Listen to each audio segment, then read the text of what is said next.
Amen. It is good to be here, and we are glad that you're with us this morning, and we are thankful, like that song said, that we have been set free from the bondage of fear, and as much as anything else, the weight of having to do it. You know, I don't think any of us feels adequate enough to go do it, whatever that means. I think that's the biggest holdout for a lot of the world, is that they're fearful that they can't do it.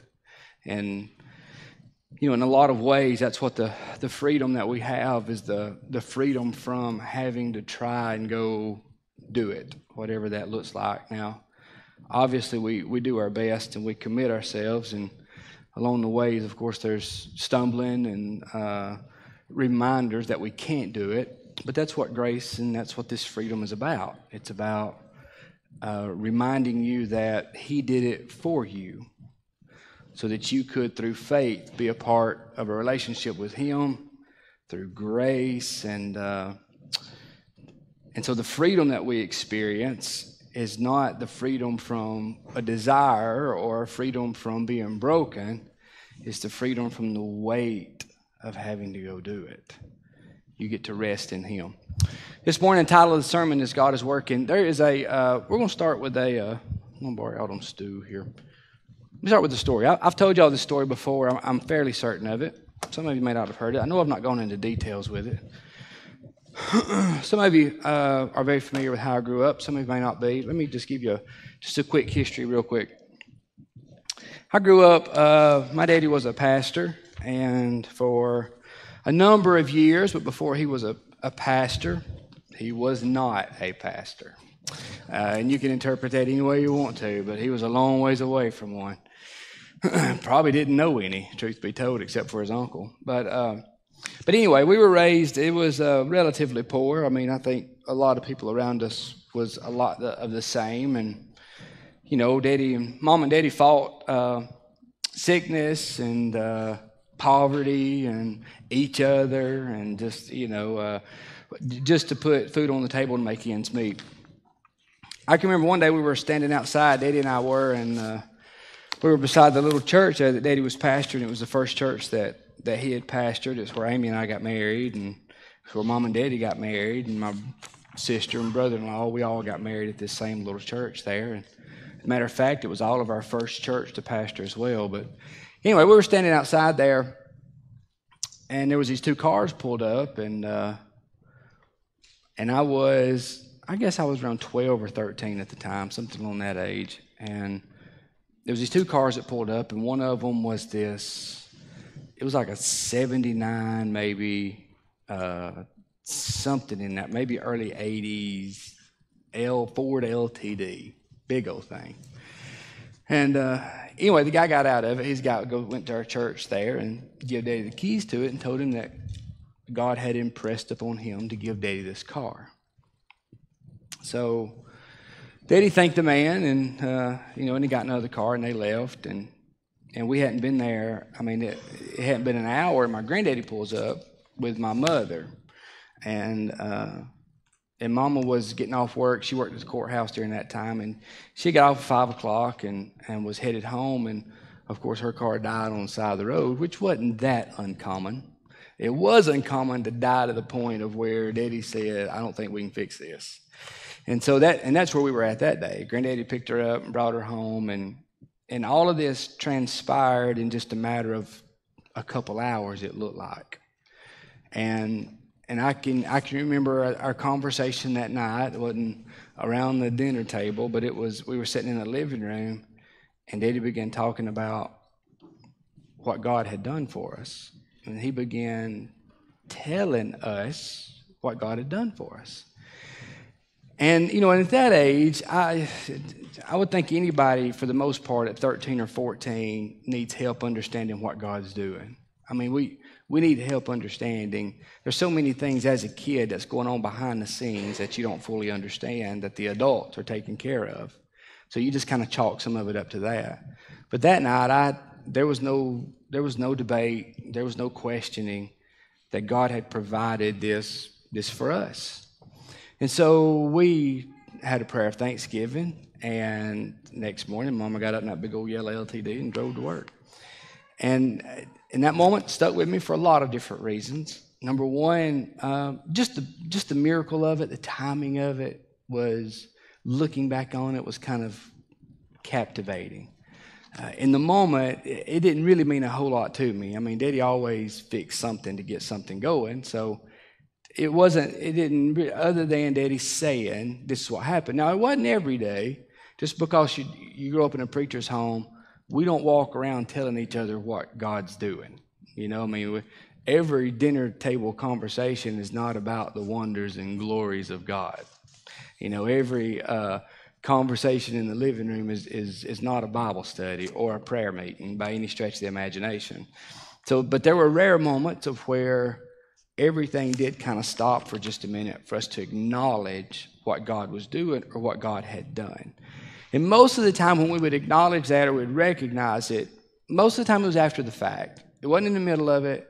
It wasn't at the beginning of it. It was after the fact. It's where we could sit down and we could see how all of this unfolded. Now, in that moment, to me, it was, we needed this, God provided that in that moment. Now, as I get older, I realize there was a lot more to that moment than just the 15 minutes it took for him to pass over a car key. I know that in that moment that God had been working long before that time for that moment to unfold in our life. And I mean, we bought Kayla a little car here recently, and anytime we've ever purchased a car, I mean, a lot of things had happened. The behind the scenes part is, this guy bought another vehicle, and that LTD wasn't worth selling, so he'd give it to us. That's the behind the scenes. That's the carnal man's view of it. And he did. He bought another vehicle, didn't want to go through the trouble of selling this, and so he'd give it to us, which we desperately needed. Now, a lot of things had to happen for that moment to unfold. He didn't get up that morning and decide it's time to buy a car. A lot of things happen. I don't know when the last time you bought a car, but whenever we buy a car around the house, it's a big deal. You know, it takes a lot of planning, it takes a lot of saving, it takes a lot of searching. You know, we go online and look. We go to the dealerships or wherever it might be and read about this and that and saving and budgets, and all of that stuff comes into play. It's not a get up this morning and go out and buy a car and let that be it. There's a lot that goes into it. So for God to bring about that moment, there was a lot of things that had to happen before that moment got there. And it was things that we were completely blind over. We had no idea. We had no idea what was about to unfold. We had no idea that this need and His provision was about to hit right at that moment. We didn't know that. We didn't know that weeks in advance He had started working in this man's life. We had no idea.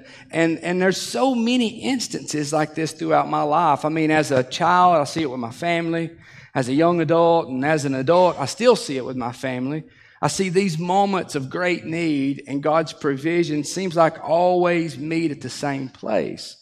But when you stop and think, there's a lot that's taken place long before those moments ever arrive. I mean, long before we ever get to the place of where keys pass from one hand to the next, or when the money arrives, or when whatever need is needed is supplied. There's a lot unfolding. And so when I look back over my life from just being a teenager to going through college and where we're at today, I'm convinced that God is actively working in our life. Even when we don't know it, He's working. I'm fully convinced that He's aware of our struggles. He's aware of our needs. He's aware of the places that we fall short. He's aware of what's coming next week. And I believe God is working today to provide for tomorrow. I don't think we see it a lot of times. I certainly don't think we understand it a lot of times. And most of the time, the only time that we ever are able to recognize it is after the fact. It's after He's lined everything up. It's after the need has been met. And it's after it's become so visible that anybody can see it. It's usually after that we sit down and we say, I believe God was doing this, this, and this. And my point today is this. In all of our lives, to one capacity or another, I am convinced that God is working, that God is leading, that God is providing, that God is making ways. He's creating avenues. He's creating opportunities. He's opening doors. He's doing all sorts of things for us that we don't see today and we don't fully understand today, but I'm convinced that He's working. And I'm also convinced of this. I do believe that if there is an expectation of God working in our life, I believe we have a greater tendency to be able to see God working in our life. If we stumble through life thinking that God is great and that God is wonderful, but God is absent or God is distant, or we've talked about this before, God is not inward but is very outward and He's out there somewhere watching this thing unfold, just waiting for me to tell Him how great He is or waiting for me to pray, then that is a very unhealthy view of God in our life. I mean, all that means you just go live your life and every now and then you run into God along the way, but the other side of it is that God is not stagnant outside of our life, but He's actively working in our life. Last Sunday we talked about God speaking. Well, it's more than just a conversation that God's having with us. God is actively working, actively moving in our life. And all through the Bible, we find places where God is working very hard in the lives of people who don't even know it. Don't even know it. The whole gospel story is about God working in the lives of people who don't know it. The whole story is about God working to save Pilate. Pilate don't know it. God working to save thieves that hung beside Jesus. They don't know it. God working to save families and to save sick and to save hurt and to save unfit. And God working in people's life, providing avenues from people, and they don't know it. Even the ones who commit themselves to Him don't know it. They're lined up celebrating a triumphant entry as Jesus marches into Jerusalem, and they're thinking that He's about to take over this city and ascend to the throne, and even they don't know what He's doing. Their life is about God working, and they don't know it. Every one of us in here, especially, I believe it's the case with even people who haven't claimed Jesus as their Savior, but especially for those who have claimed Christ as their Savior, there needs to be an expectation and an understanding every day of our life that God is at work in our life. That He is at work in our life when it comes to our job, when it comes to our family, when it comes to ourselves, our finances, when it comes to tomorrow. God is actively working right now when we don't know it. I want to read you a passage, and it's a story I've read many times. It's in Kings, is where it's at. And the story in Kings is when there's a great famine, and like I said, I've read this countless times, and the prophet steps up and he says that there's going to be an end to the famine. By tomorrow, this is going to happen and that's going to happen. The one that he's speaking to, the king at this time says, you know, even if God Himself come down to do what you're saying, it could not happen. I mean, it was a terrible famine. They were, this was the time when they were, they would pay for all sorts of stuff to eat, from pigeon mess to, to making deals to kill each other's children. Is how bad of a time it was. I mean, there were court cases about, we made an agreement that we'd eat mine today and we'd eat hers tomorrow. There were all types of situations unfolding because the famine was so bad in the land during this time. Well, the prophet comes forward and says, tomorrow this famine will be over. So, of course, the one that he's speaking to does what all of us do. How in the world is that going to happen? Listen to this real quick. Let me read this first slide. It says, but Elisha said, hear the word of the Lord. Thus says the Lord, tomorrow about this time a measure of fine meal shall be sold for a shekel, 2 measures of barley for a shekel at the gate of Samaria. Then the captain on whose hand the king leaned said to the man of God, if the Lord Himself should make windows in heaven, could this thing be? But he said, you shall see it with your own eyes, but you shall not eat of it. So before we get into the details of it, this is what we're talking about. We're talking about God moving and God being active and God working in a time and in a way where, number one, they don't know if He can, don't know if He will, and there's this lack of understanding that God is at work in this moment right now. So they fall into the place where all of us would fall. They fall into a place of trying to understand how it works. Trying to understand, how does this thing unfold? How is it going to be? How is He going to answer this prayer tomorrow? How is He going to move this mountain tomorrow? Who is He going to impress? Who is this, that, or the other? I mean, I remember early on in ministry, there were certain speakers I used to go hear a lot, and we would go different places and we'd listen to them, and they were really gifted. They would do a great job, and there were two types. There were the kind who would petition God for what they needed to be done. And then there were the kind who would petition God and give God instructions about how to go about doing it. You know, there was a kind that would just ask God to meet needs. And then there was the kind that would ask God to meet needs by doing this, this, and this. When I read through the Bible, there's a lot of prophecies and a lot of prophets who would often make statements like this and leave it alone. They would often say, tomorrow this is going to be fixed. They wouldn't go into details. They wouldn't tell you who God's going to use, which direction He's going with it, and how it's going to unfold. They're just saying God is working in this moment. God is working in this situation. God is working in this problem. And they would leave it for God to put the pieces in place. Now, of all the people, the captain says this. The captain says, if God Himself were to open up the windows of heaven, I don't understand how in the world He could provide us with enough food for this to happen, much less the way God actually chooses to alleviate the famine, or to put an end to the famine. The next part tells us about lepers who are sitting outside the gate. And like I said, I've read this story, I know, once a year for 8 years. It's lepers sitting outside the gate, and the lepers began to talk to one another, and of course they're beggars, and they begin to ask one another, if the statements they make are, if we don't do anything, we're going to die. If we go in the city, we're going to die of the famine. And just over the hill was the Syrian army. And if we go to the army over there, we're going to die there as well. So either way we go, there's a good chance of us dying. But they knew for sure that if they sat there, they would die right where they were sitting. So they have this conversation, and then they make a decision to go to the Syrian army. And here's a little bit of their conversation. The next slide says this. It says, now there were 4 men who were lepers at the entrance to the gate. And they said one to another, why do we sit here till we die? If we say, let us enter the city, the famine is in the city, and we shall die there. If we sit here, we die also. So now come, let us go over to the camp of the Syrians. If they spare our lives, we shall live. If they kill us, we shall but die. So they arose at twilight to go to the camp of the Syrians.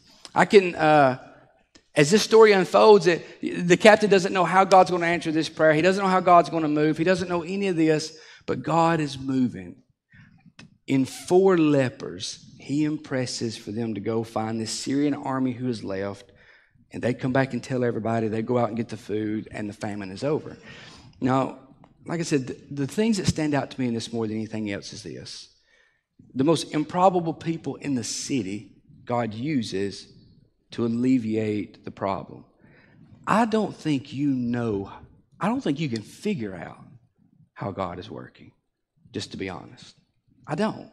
I really don't think in all of our experience and all of the ways of which we have seen His hand in our life, I don't think you are creative enough to figure out how God is working in your life.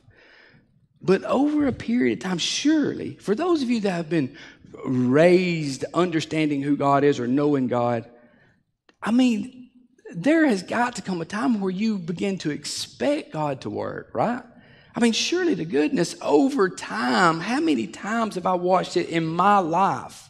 I can remember, and I know I've shared this with you before, I was about to move off Tuscaloosa, and this was just a couple of weeks or so, or about 3 weeks before classes start. I didn't have a place to live, and so my mama got me up one Saturday morning, and she and I, in the middle of the rain, drove down to Tuscaloosa to try to find an apartment. And we had been all over Tuscaloosa looking. Before we left that morning, I prayed. And I said, God, you're going to have to help. You're going to have to provide us with a place that I can afford. I'd worked for about a year or so, putting back money to keep enough up back for a year. And I had a tight budget and a tight window for it to fit in. And there was a lot of things going to have to be put in place. And if you were to ask me to sit down and write out how this was going to happen, we'd have been there all day. There's no way. We drove down to Tuscaloosa. We didn't know it. We ended up in Mississippi a couple of times. And we turned around, and Mama's wasn't a pleasant traveler. And so we ended up at this place and that place, and everywhere was out of our price range. The last place we checked, I walked in, and a lady behind the desk said, you must be here for the apartment. I said, I am. She said, are you? And she said some name. I said, that's me. I said, where'd you pay? So we signed it, paid my deposit, and I went back. Now, I don't know what happened on the other end. I have no idea. I don't know who didn't get it because I did. I don't know who was supposed to show up to get it. I really don't know how it unfolded. All I know is that a prayer was answered. Now, there have been too many of those situations unfold in my life for me to stand here today and believe God's not working in my life right now. There's just been too many of them. There's been too many situations within the health of my family or growing up as a boy and trying to make ends meet, watching mom and daddy, and just in the life of church and the people that I know, for us to believe right now where you sit in your life, God is actively working. He's not just speaking. It's not just a conversation. He is creating opportunities for your children. He is creating areas for you to be strengthened and encouraged. He is answering prayers before we've ever seen the problem to hit our knee and pray for them. But I do believe this, eventually you have to start expecting and living with a confidence that God is working in your life. And let me tell you, you don't have to have all the answers to how it's going to happen and what God's going to use to happen for you to believe God is working. There's another story I want to read to you. And this is the men who are on the road to Emmaus. It's a couple of slides here. And Jesus has been crucified and he's resurrected. Story is the women have told people that he's alive. We've seen him. Well, everybody's wrapping their head around, number one, do we believe him? Is he really alive? Is he moving? Or is he really dead? Well, there's this wonderful story about these men that's on the road to Emmaus, and they're having this conversation about Jesus being dead or alive. And Jesus happens to show up with them, and he's walking along beside them, and they are telling him the events that unfolded. They don't know it's the resurrected Jesus. They're caught in this weird place of where they're believing that Jesus is alive and in believing that he's dead all at the same time. They're caught in this strange place of where they really desperately would like for Jesus to be alive and be there and be very present and moving, but they know he died on the cross. So they're in this strange place where most people today live, especially most believers today live. They live in this place of where they would really love for God to be active in their life today. And they know the Bible talks about it, and they know this, and they know the stories about the resurrection, and they know all of that, but they carry themselves as if he's not. They carry themselves as if God is not working. God has resolved so many issues in their life, and in the first sign of trouble, they panic, throw their hands up, and run away scared.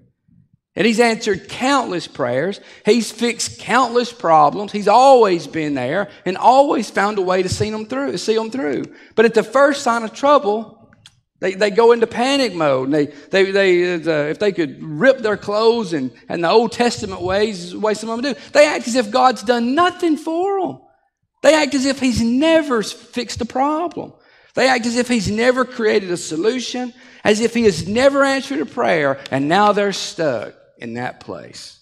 And you see it time and time again. Well, that's where these people are. They want Jesus to be alive. They desperately want him to be up and moving like they've heard he is, but they're carrying themselves as if he's not. Listen to this story. 2 slides here. It says this in Luke 24. It says, that very day, two of them were going to a village named Emmaus, about 7 miles from Jerusalem, and talking with each other about these things that had happened. And while they were talking and discussing together, Jesus himself drew near and went with them. He is very close to them. He is walking with them. It says, but their eyes were kept from recognizing him. And he said to them, what is this conversation which you are holding with each other as you walk? It says, and they stood still looking sad. Then one of them, named Cleopas, answered him, says, are you the only visitor to Jerusalem who does not know the things that have happened there in these days? He says, and he said to them, what things? And they said to him, concerning Jesus of Nazareth, who was a prophet, mighty in deed and word before God and all the people, and how our chief priests and rulers delivered him up to be condemned to death and crucified him. But we had hoped that he was the one to redeem Israel. And that's where so many people live today. They stop here. They believe he was crucified and he's dead, but It sure would be nice if he was really alive working in their life. It would be nice if he really was alive and was concerned about the problems or the situations that was going on. It says, yes, and besides all this, it is now the third day since this happened. Moreover, some women of our company amazed us. They were at the tomb early in the morning and did not find his body. And they came back saying that they had even seen a vision of angels who said that he was alive. Some of those who were with us went to the tomb and found it just as the women had said, but him they did not see.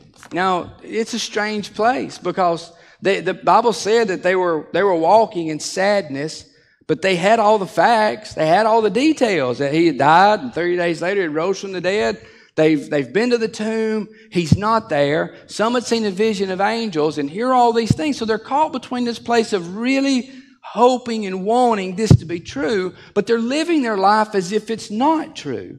They're living their life in complete sadness as if Jesus is dead. I'm telling you, that's where a lot of Christian people live their life today. They desperately want the things in their Bible to be true. They want God to move mountains. They want him to part waters. They want him to be able to speak and create these things in their life that only he can do. But they carry themselves and they live their life as if he is dead and still in the tomb. But boy, it'd be great if he wasn't. It'd be great if they wasn't. People have been in church for 30 years, carry themselves as if he's dead.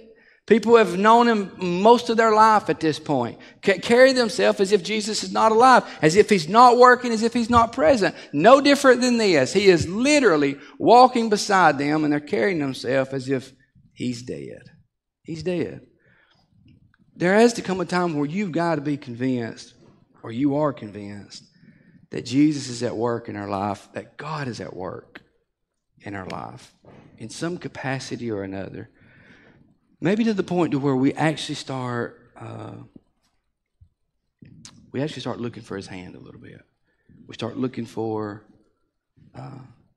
evidence that he's with us. We start expecting him to move in the life of our family. My family needs prayer. I got on my daddy's side a number of lost loved ones. I need God working and moving in their life. Don't know how, don't know when, I don't know where. But man, I need him working in those lives. I've got 4 kids from 16 to, what's Luke? 7? 8? 8, 10, 11. It feels like 30 kids, what it feels like. I need him work. I need to be convinced that he's working in their life in a very desperate time, in a very desperate age. You know, I need to be convinced that the things that we're doing here at Pleasant Hill, from buildings to ministries, that God is actively working in those ways. And maybe more than anything else, I just want to ask you, do you believe that God is working in your life? I'm not asking you, do you believe he has worked in your life at some time in the past, that he's done this for you and did that? I'm asking you, do you believe today that the God that created the heavens and the earth is actively involved and working in your life today? That's a lot of the hope that was sang about this morning. It is Jesus bringing him close to us. Let me read you one more passage. One more passage says this in Psalm 68 and 19. Blessed be the Lord who daily bears us up. God is our salvation. I wonder if we truly believe that in our hearts and lives. That every day that the sun rolls around, that our feet hit the floor, that God is actively working in our life in one way or another. I've come to believe that about my life. I also know this. I know that there's days when if I start expecting it and look for it, I can see it. And then there's days I just close my eyes to it and move on about my business. And then there's days I fall into that panic place where you act as if God's never done anything for you. Man, at the mountains he's moved for me. The prayers that he's answered for me. I have no other option but believe today that he's working in my life. So today, last Sunday it was about God speaking into our lives and talking to us. And today it's about more than a conversation. It's about God is working right now in the scope of your life, your journey, in ways that you don't realize, and certainly in ways that you don't understand. But it would be nice to have the convictions to get up every day and believe that He, what does it say? That He daily bears us up. One particular reading of it says that every day that He bears our burdens, every day. Every day, God is working. And let me tell you something, you won't know how, when, or where, but I believe there needs to be a confidence that you walk with that says He's working. We're going to let the band come around this morning. Listen, I believe firmly there's too many incidents that I haven't even voiced in my own life, in ways of which I've seen God work, and I've certainly not told anybody because it would sound crazy. But I do know this. I know the times that God has worked in my life, I know it took a lot more than just that moment in time. I know it took weeks of preparation. I know it took working in somebody else's life. I know it took changing certain circumstances. I know it took way more than just what that moment revealed.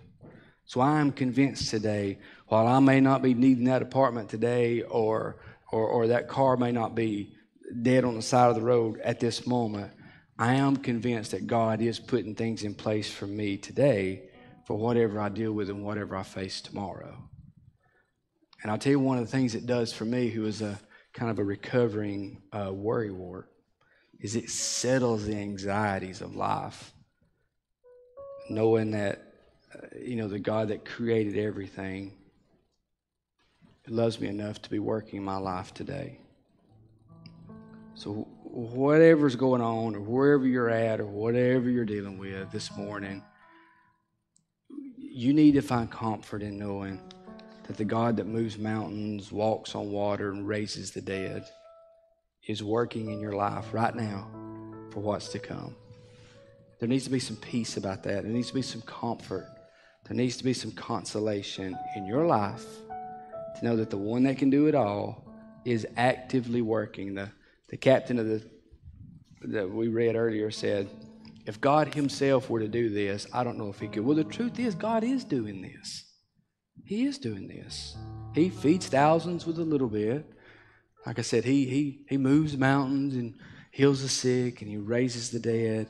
He creates where there's nothing. He creates. So wherever you're dealing with, or wherever you're struggling today, if you're a follower of Christ or you haven't made that commitment yet, I believe God's working in all of our lives to draw us close to Him and to help in whatever capacity we need. So this morning, if you want to pray for that thing that you need God to work in, this is a good time to do it. If you want to remember those moments of where His hand was so evident, this is a good time to do that. Or if you just want to take time to thank Him for the people that He's brought into your life, of where you have seen Him, you know He's there because they are there. I'm telling you, He's working in your life. Stand to your feet. If your future's uncertain, which all of ours is, as a teenager, I worried myself sick, literally sick. I had tests. His stomach's messed up over what tomorrow might hold. And the only solution I found through all of this, even as a young boy, was I had to either worry myself sick or just trust that God was working. And man alive, I don't know how He done the things that He's done. I don't know why He's done the things that He's done. It wasn't because I earned them or deserved them. I know that. But I've seen too much for you to convince me today that He's not working in my life right now. Let me pray. Father, we thank You for this time together this morning. And Lord, You know everyone in this room right now. You know where our struggles are. You know what we're dealing with. And Lord, there are times where maybe it feels like we are alone on this earth, trying our best to do right from wrong. God, that we are alone trying to make decisions. We are alone trying to fix or repair or reconcile. But Lord, I know that we're not. God, I know that you're working in our life. I know that you're actively creating in our life right now. And Lord, for those divine moments ahead, you're putting things in place right now for those moments that are ahead. Lord, I pray if there's anyone that's here today where the storms of life or the fears of tomorrow is just consuming them, God, I pray that your Spirit speaks to them this morning. Lord, I pray that your Spirit consoles them this morning, lets them know that you are at work in their life, and that you are bigger than any storm, you're bigger than any struggle, you're bigger than any failure that they're ever going to face. And God, I pray this morning that you settle those storms, that you settle the hearts that are here. Lord, as we turn to you, and Lord, let us believe that you are fully engaged in every part of our life this morning. And help us, Lord, in that faith. In Jesus' name, amen. As I sing, I invite you to, you can come pray. You can pray where you're at. It's up to you this morning.